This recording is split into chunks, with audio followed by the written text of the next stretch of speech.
রোজ ভালোবাসি, প্রতিদানে পাই ঠকে যাওয়া। কাছে কিংবা দূরে যারাই থাকুক, কেউ কখনো স্বার্থ ছাড়া ভালোবাসেনি।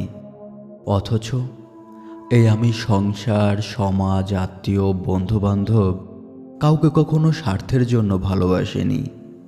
দিয়েছি সবটুকু উজাড় করে, আর বিনিময়ে পেয়েছি অবহেলা, অবজ্ঞা, অপমান, সরলতার সুযোগে ঠকানো। একটা দীর্ঘশ্বাস ছাড়া আর কিছু নেই এই দেহে। তবু অভিশাপ দেই না কখনো। তারা ভালো থাকুক সবসময়, তাদের ভালো হোক যারা আমার চোখে অশ্রু ঝরাতে কুণ্ঠাবোধ করে না। আমি তাদের মঙ্গল কামনা করতে দ্বিধাবোধ করি না। তাদের জন্য 2 পয়সা খরচ করতেও কষ্ট পাই না, অথচ দুঃস্বপ্নের মতো তারা আমার জীবনে। তাদের ভালোবাসি, তাদেরকে মায়ায় জড়িয়ে রেখেছি, তাই তাদের ভুলে থাকতে কিংবা ছেড়ে যেতে পারি না কখনো। দিন শেষে ঠকে যাওয়া আর হৃদয়ের অনুভূতিতে কিছু বেদনা দুঃখ নিয়ে বেঁচে থাকা।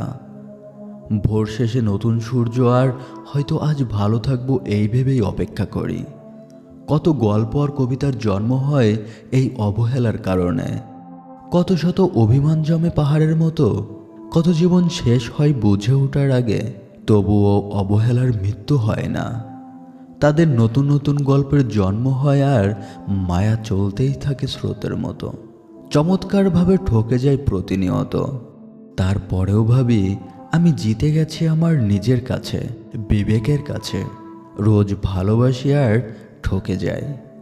লিখেছেন মাকসুদা বেগম। সাবস্ক্রাইব করে সঙ্গেই থাকুন। ধন্যবাদ।